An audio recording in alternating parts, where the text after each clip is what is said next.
લોકસભાની ચૂંટણી માટે કોંગ્રેસ અને આમ આદમી પાર્ટીએ ગઠબંધન કર્યું છે। કોઈ પણ રેલી હોય કે સભા હોય, આ બંને પક્ષના નેતાઓ એક સાથે જોવા મળતા હોય છે અને ચૂંટણી પ્રચાર પણ સાથે કરતા હોય તેવા દ્રશ્યો અનેક વખત સામે આવ્યા છે।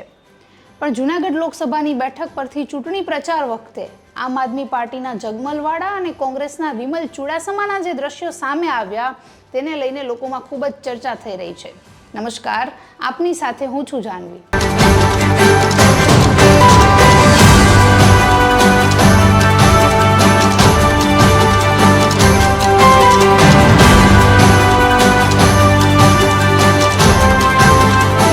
લોકસભા બેઠક પર ખરાખરીનો જંગ જામ્યો છે, કારણ કે ભાજપે રાજેશ ચુડાસમાને ઉમેદવાર તરીકે જાહેર કર્યા છે તો કોંગ્રેસે હીરા જોટવાને ટિકિટ આપી છે। જનરલી ગુજરાતમાં ઇન્ડિયા ગઠબંધન હેઠળ કોંગ્રેસ અને આમ આદમી પાર્ટી બંને પાર્ટીઓ સંયુક્ત રીતે પ્રવચન કરતા જોવા મળ્યા છે। તેવું જ કંઈક વેરાવળના ટાવર ચોકમાં એક જાહેર સભાને સંબોધતી વખતે થયું। ત્યાં આમ આદમી પાર્ટીના નેતા જગમલભાઈ હીરા જોટવાના સમર્થનમાં ચૂંટણીનો પ્રચાર કરી રહ્યા હતા। એ વખતે તેઓ કોંગ્રેસ પર જ આકરા પ્રહારો કર્યા। જે નેતાઓ કોંગ્રેસ છોડીને ભાજપમાં ગયા છે તેઓને અર્ધ સરકારી અને ગદ્દાર ગણાવ્યા। ઉમેદવાર હીરાભાઈ બોલશે અને મિત્રો આપણો એક બીજો હીરો આવ્યો નહીં, બાકી મારે એને બરાબરનો આ હીરો સગાવો, આ વિસ્તારનો હીરો, આપણો ધારાસભ્ય હીરો, આ હીરો ને ઓલો ધારાસભ્ય હીરો, એક વાસ્તવિક હીરો છે ને આનું નામ હીરો છે। ઓલો આવે એટલે હીરા જેવો જ દેખાય, પણ મિત્રો ઓલો તારડા વાળો ગયો એને 3.5 વર્ષ એને દગો કર્યો અને આ ભાઈએ આપણા ઉપર કોંગ્રેસ ઉપર દગો કર્યો। મિત્રો કોંગ્રેસમાં એને ભરપેટ મત આપ્યા ને અત્યારે એ ક્યાંય જડતો નથી। 25 દિવસ પહેલા એને આપણે કામ સોંપ્યું કે ભાઈ તારે કામ કરવાનું છે। હું વિસાવદર સંભાળતો હતો, ઉના સંભાળતો હતો, બહાર જતો હતો, આ ઉત્તરાયણ દિશામાં આવ્યો, ખાલી મારે આ સંભાળવાનું નહોતું, પણ આવી સીડું હવે 3 દિવસથી શું કરીએ તો સંભાળવું પડે ને આ ભાઈ ગયા। અહીંયા અત્યારે સૌરાષ્ટ્રની અંદર એક જ ધારાસભ્ય કોંગ્રેસ પાસે છે, એ સોમનાથનો છે, એ પણ અર્ધ સરકારી થઈ ગયો। આમ આદમી પાર્ટી પાસે 3 ધારાસભ્ય છે મિત્રો સૌરાષ્ટ્રની અંદર, અને અમારો એક ધારાસભ્ય ગયો ને ત્યાં ભાજપ વાળા ચૂંટણી જાહેર નથી કરી શકા, આટલા બી ગયા। વિસાવદરમાં 20,000 ની લીડ હતી, ચૂંટણી કરે તો, અને એટલા માટે ચૂંટણી ના કરી એટલે વેરાવળ વાસીઓ આપણને વિસાવદરમાંથી 30,000 ની લીડ મળશે। આટલું કઈ નિર્મું છું, ભારત માતા કી જય। જગમલભાઈ વાળાએ જે મારી ઉપર આક્ષેપ નાખ્યો છે એ જગમલભાઈ વાળા અવારનવાર આક્ષેપ નાખવા માટે ટેવાયેલા છે, કારણ કે 2022માં તે મારી સામે ફોર્મ ભરેલું અને 32,000 તેમની ગાડી અટકાયેલી અને એ 3જા ક્રમ ઉપર આવેલા, એટલે 2022માં મારી સામે હારેલા છે।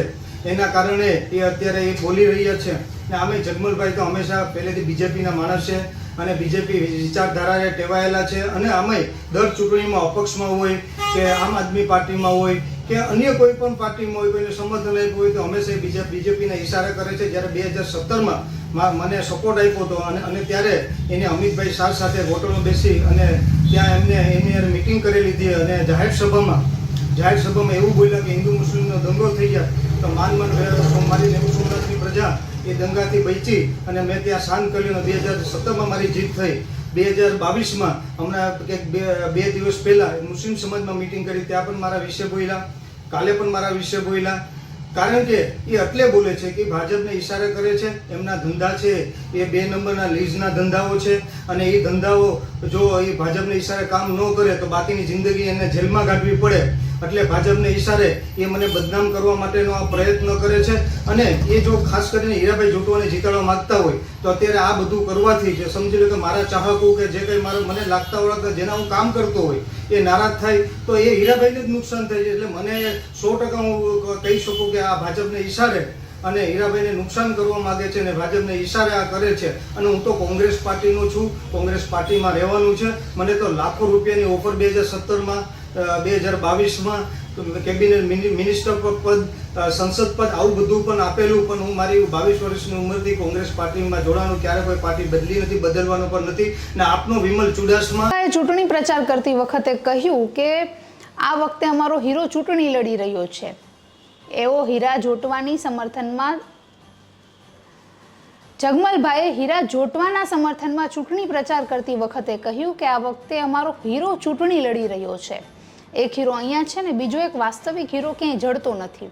આ વાસ્તવિક હીરો શબ્દ જે છે તેમણે વિમલભાઈ ચુડાસમા માટે વાપર્યો હતો, કારણ કે તેઓ એકમાત્ર સૌરાષ્ટ્રના ધારાસભ્ય બચ્યા છે જેઓને તેમણે અર્ધ સરકારી ગણાવ્યા. તો વિમલભાઈ ચુડાસમાએ પણ વળતો પ્રહાર કરતા કહ્યું કે 2022ની ચૂંટણીમાં તેઓ મારી સામે હારી ગયા હતા એટલે આવા નિવેદનો આપે છે. ને આમ પણ જગમલભાઈ ભાજપના માણસ છે, ભાજપના ઈશારા પર તેઓ કાર્ય કરે છે. આ રીતે વેરાવળમાં જે જાહેર સભા યોજાઈ હતી તેમાં જ એક જ પાર્ટીના, એક જ ગઠબંધનના બે નેતાઓ વચ્ચે મીઠી નોકઝોક જોવા મળી હતી. આ કદાચ હવે નોકઝોક મીઠી છે કે કોઈ એમની પાછળ રહસ્ય છુપાયેલું છે તે હાલ આપણને ખબર નથી, પણ જે પાર્ટીના નેતાઓ સાથે મળીને ચૂંટણી પ્રચાર કરવા માટે નીકળ્યા હોય, સાથે મળીને જે જીતને હાંસલ કરવા માટે નીકળ્યા હોય, પડદા પાછળ તો તેઓ એકબીજા સાથે જ લડી રહ્યા છે. નમસ્કાર.